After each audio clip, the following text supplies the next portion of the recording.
yan ang boundary. Tapos doon ay may sapa. Doon sa ano. Itong kabila ay included dun sa lote. So, ibig sabihin, nahati sa gitna yung property. Tapos ito, lote pa din. Ang kagandahan nito, parang ang school. Nandun pa yung school. Nandun yung school.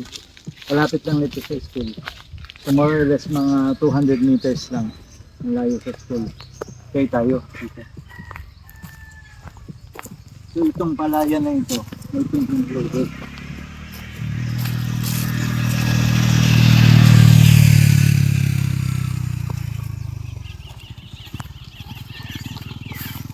Bayan ito ng Calawag Quezon.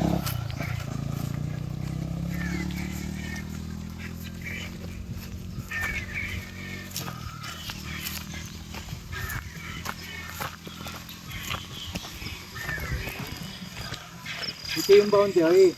Hanggang doon sa may bakod na yun. Tapos itong mga naray ito ano. Kasali yan doon sa property. Pagitan na po yan. Pagitan. Pagitan na po sa kabila. Doon na sa walo sa kabila.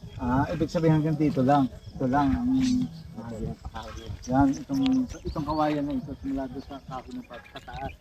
Tapos dito, itong palayan Tagal. Basta puno ng mangga. Kawayan na po. Doon sa kabila doon. Dito na tumahan na yun. Ang tubigan niya na, ang sukat niya na ay 1.8. 1 pa na tigiga. Ay, tubigan. Sukat siya na di. Yung kawayan na yun ang boundary. Apo. Tapos ay dito dumaan. Apo. Yan, papaganon. Isa ko pala yung ano, yung malaking mangga. Sakot po yan. Taas. Sabi mo ganito yung natin.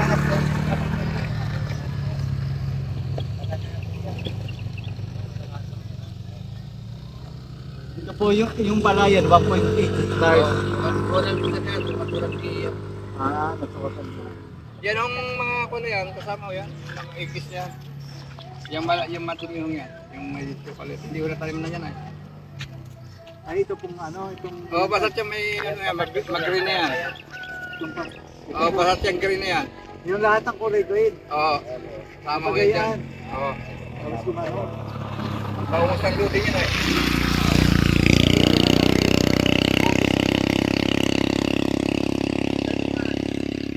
Yan natin dito. Salamat ka. Salamat na. Ako'y may konti ano eh. Sabungan. May kinakataan ka. Mamo hanggang sa katuro na.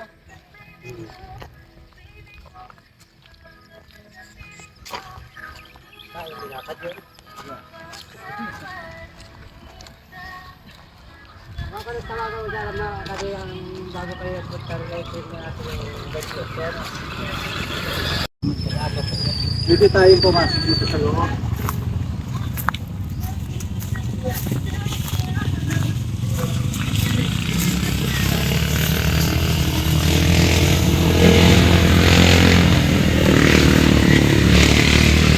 Ang dami puno ay mahogany na. Dami na. Ang puno ng mahogany dito. Mahigit 1,000 ka puno? Medyo madami. Ano? Mga 1,000 ka puno dito. Yan laki na oh.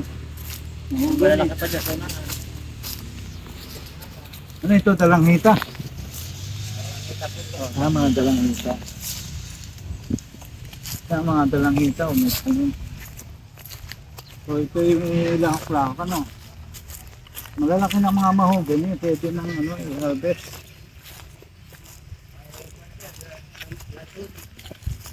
May lansones din. May sagingan. Lahat itong pestong ito, ito iba po yan.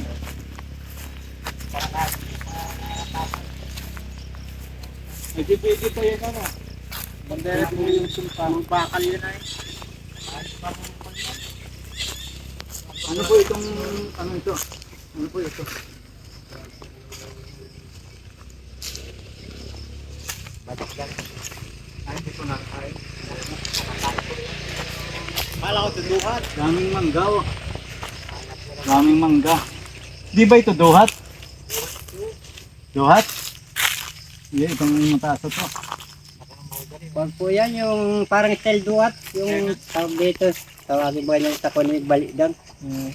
Parang style duhat. Opo.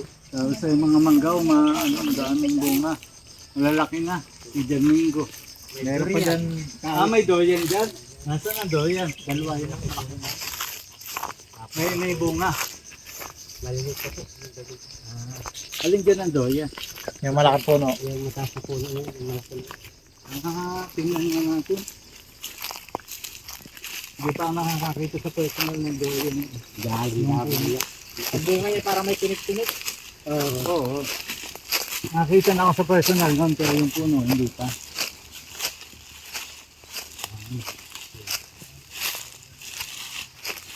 So ito pala yung puno ng doyan. Yung galing Davao, ang ano nito. Apat yan na puno. Ilang piraso ito? Apat? I see. Kaso walang bunga, no? Papaw, malilit pa. Maliliit pa, no? Ayun lang sunis. Nasaan ang lansones? Ayan. Na yun pala, nasa may bahay. Meron pa. Na yun pala ang lansones, oh. Yan. So yan yung lanson. Daming bulaklak. Yung bahay na. Kailan ba nga ang tagbunga niyan, lansones? Ngayon, wag po yan, ngayon. Ngayon po. Bata. Kapag naman po na yan. Tapos yun ay santol. Anong klaseng santol yun? Kaya santol na natural, yung santol na malalaki, yung Bangkok. bangko. Yun pala yung santol na malalaki. So, ito yung linya ng tubig. Opo. May kwan dyan, may dikmatic. May jetmatic. Kinalas na. Tapos itong bahay, kasali ito sa bilihan. Hali na po yan. Oo. Yun yung sinasabi ninyo may underground. Sa ilalim. So may ano na ng tubig ano. Ang daming ng ano. Ito pa kalamyas. Kapuli, magdadala tayo nito ha.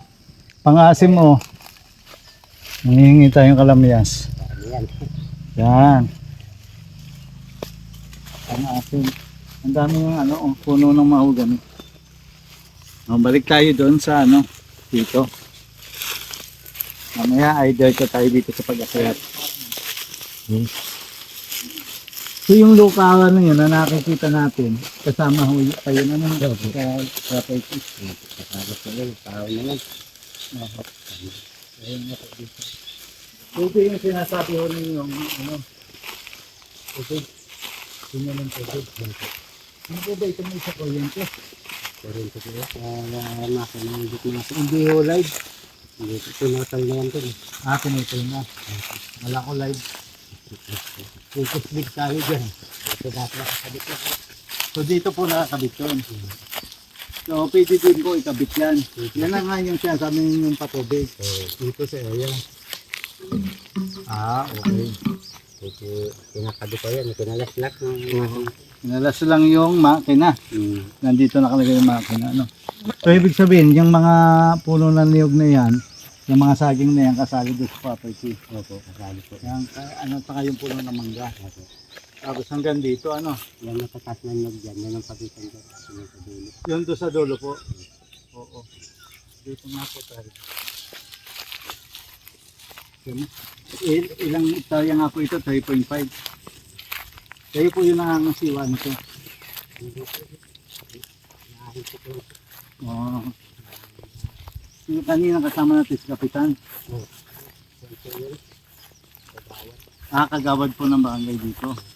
Ito yung mga mga mahogany. Yan, durian pa rin. Oo, Ayan, itong malaking itong puno, durian pa din pala Pero may ito. bunga, mga ganito parang Naliliit pa lang yung bunga. Ganda. Ngayon lang ako nakakita niyan. So dami ko nang pinuntahan property. Ngayon lang ako nakakita ng durian na puno. kada lang yan ay walang nakain dito. Kapag hindi masyadong kilala, po? Ang mga mahogany. Ito ay sampalok naman. Hira na din ng ganito sampalok, ano? Puno. Tapos yung isang malaking yun, yung sinasabi mo do, yan ulit. Ang punong yun. Malaki talaga pala ang puno. Yan ano, mataas pati. Mahirap palang ano yan, mahuha. Kahit naman sa kanya, sa mga sanga na bunga. Yun, nando yan o. Marami pa itong mangga. Sa mangga, madaming din. Ano ito? Pagkikinis free. Kalabaw ito. Kalabaw po yan. Kalabaw. Ang dami. So ang pagitan ay yung ano, yung sementong yon, takot nun. Tapos ito pagbaba dito, kasama ito sa property. Yan. Ang ganda dito sa palayan. Ang pagitan niya yung pasak niyo. Yung pasak na hon yun, yun ang pagitan. Yun lang mohon, yung kung makikita natin doon, yun, yung mataas na yun ang pasak. Mo naman yun itong kabila. Mohon yun ang kabila, pero boundary. Boundary po. Boundary ng lote dito. So ibig sabihin ito na yung sinasabi ni Kagawad ng 1.8 hectares. Ito lahat na itong palayan na ito. Kasi sinukat nila no. Sa daw. Di ka. Okay. Tapos ito yung niugan niya. Yung taas. Ang maganda ito, tabing kalsada. Gaano kahaba ang frontage nito sa kalsada? May 200 meters ano? Braya. Okay, sige, tingnan natin dito. Taas na tayo. Dito na tayo mo akin. Oo. Ano kaya, maganda kaya yan gawin pagla. Parang naman, pula. Ang gandahan nitong property, tabing kalsada lang, tapos punong-puno pa ng mga tanim, ng mga fruit bearing trees. Ang daming may lansones, may sampalok, may ano, tulad nito, yung Davao na ang tawag doon? Durian, sir. Durian na Davao. So, ito, nasa 1,000 daw puno itong mahogany. Pero pwede na harvestin yung iba. Kasi yung ibang mga maliliit na mahogany, hindi pa pwedeng harvestin dahil natatalo siya ng mga malalaki. Kaya nababansot. So, kailangan natin putulin yung malalaki na, yung pwede na harvestin. So, right now, ito, may nakupo sa inyo itong property. Napakaganda ito. Kung gusto mo ng farm na hindi ka na mahihirapan na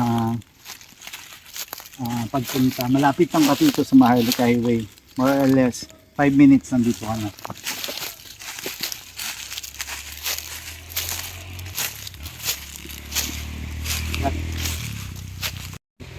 Punta yun, sabi na ng kalsada ito, papunta dun, yung papunta dun, pabinabaan natin dun sa may baba. So right now, titingnan natin itong bahay.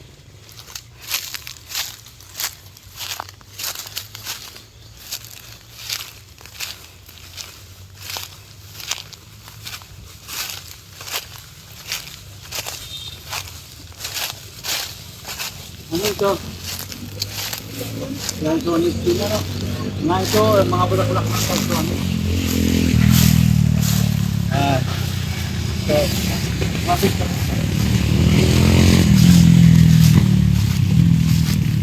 Mga bulak-bulak ng Sonic.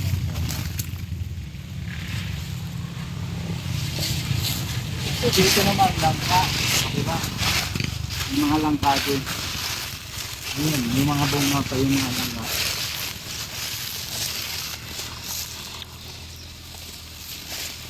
Okay, so ito na yung bahay. So, malaki yung bahay. Pwede bang pumasok? Pwede pumasok sa bahay? Sarado. Okay, so dito na lang tayo sa labas. So, makikita naman natin. Malaki yung bahay mo.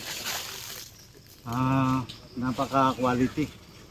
Kung ano ka, invest ka, napakaganda nito. May bahay na, may palayan, may nyugan, may sagingan, may mga iba't ibang fruit bearing trees. Mayroon ka pang kahoy, mahogany na pwedeng gamitin sa pagpapatayo ng iyong bahay. Tapos tabing-tabing kalsada.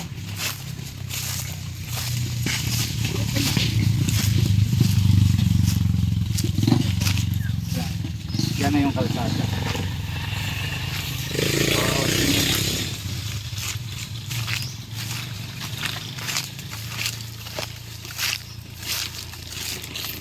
Okay, hanggang doon sa may bahay na yun. Yun ang boundary. Napakahaba ng frontage. Baka ito yung mga 300. Hanggang doon, papunta doon. Ito sa may baba. So napaka-quality. May kuryente dito at saka may wifi dito, ano? May ano ng wifi. Sinutulan na to, wala akong nakatira. At wala nakatira pero may ano ng wifi. Anytime pwede magpakabit. Ano? Hindi niya nakatapos. Oo. Dahil ito nga yung wire niya na yun. Take a look. So yan yung property.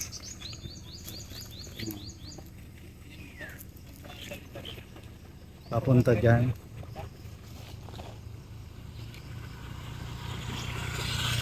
Ayan. So napakagandang property na matatagpuan dito sa Calawag. Okay, to sum up. So ito pong property nito 3.1 hectares. Included po itong kalsada. Ayun gumanon. So lahat-lahat po ito. Hindi po 3.5, so 3.1 hectares. So alisin naman yung kalsada. Pero lahatan ang kanila pinagbibili. So ito po may bahay. 300 meters lot frontage sa ng property. So matatagpuan sa Calawag, Quezon. 5 minutes lang layo sa Maharlika Highway. Thank you so much at see you next vlog. Have a nice day.